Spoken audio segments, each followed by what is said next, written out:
আসসালামু আলাইকুম। আমি মেহেদি হাসান সুমন। আজকে রান্না করে দেখামো আঙ্গর ফুলবাইরার ঐতিহ্যবাহী হুমগুড়ি খেলা। এই হুমগুড়ি খেলা কিন্তু সাধারণ কোনো খেলা না। প্রায় 266 বছর আগে মুক্তাগাছার জমিদার শ্রীকান্ত আচার্যের লগে বৈলরের জমিদার হেমচন্দ্র রায়ের জমির পরিমাপ করার লইয়াই মূলত একটা কাজ্যা লাগে, আর হেই কাজ্যার মীমাংসার লেগেই মূলত একটা গুড়ি খেলার আয়োজন করা হয়। আমি রান্না করে বিষয়টা একটু বুঝে কই। আসলে ঘটনাটা হইছে কি, তালুকের প্রতি কাঠা জমির পরিমাণ আছিল 10 শতাংশে, আর পরগনার প্রতি কাঠা জমিনের পরিমাণ আছিল 6.5 শতাংশে।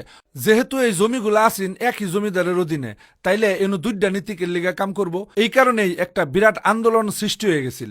এই আন্দোলন থামাইনের লিগেই মূলত পরগনা এবং তালুকের যে সীমানা, হেডা হইল ফুলবাড়িয়া থানার 10 মাইল এবং লক্ষ্মীপুরের মাঝখানে। সেই জায়গাটার থেকেই মূলত গুড়ি খেলাটার আয়োজন করা হয়েছিল। শর্তটা ছিল এরকম, এই যে পিত্তলের গুড়ি, এই গুড়ি পরগনা অথবা তালুকের যেই দল এটারে গুম করে আলাবার পাবো, হেরাই মূলত বিজয়ী হবো।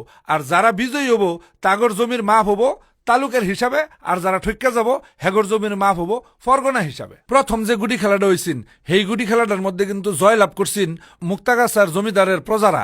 মুক্তাগাছার জমিদারের প্রজারা জয়লাভ করার কারণে হেগর অংশে যে জমিগুলো আছিল সেই জমিগুলার মাপ হয় তালুকের হিসাবে, আর বৈলরের রাজা পরাজিত হওয়ার কারণে হেগর জমিটা এখন মাপ হয় পরগনা হিসাবে। এখন এটাই হইল মূল বিষয়। এতদিন ধরে এটাই চলে আইতেছে। আজকা একটা জমজমাট খেলা হইতেছে 266তম আসর। আহেন জমজমাট এই খেলার কিছু চমৎকার দৃশ্য আন্না করে দেখাই।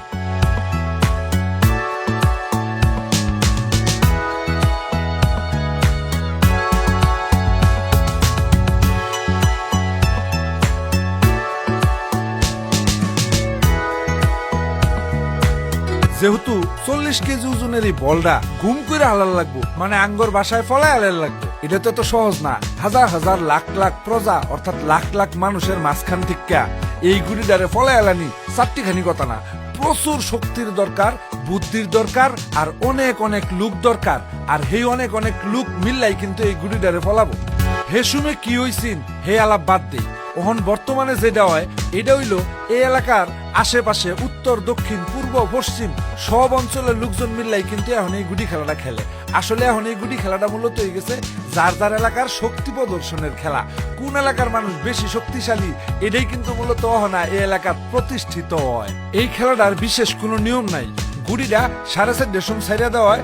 4.5 পরেতে এই গুড়িটা পূর্বা পশ্চিমা উত্তরা দক্ষিণা বিভিন্ন দিকের লোকজন আইসা ধাক্কাধাক্কি শুরু করে।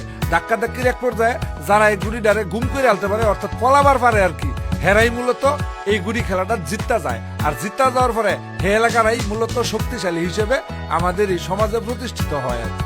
তবে যতক্ষণ পর্যন্ত এই গুড়ি পলাবার না পাবো ততক্ষণ পর্যন্ত কিন্তু খেলা শেষ হইতো না। এটা যদি আরো 2-3 দিনও খেলুর লাগে তারপরেও খেলবো, রাত দিন নাই ভাই। তো যাই হোক, অনেক কথা কইলাম।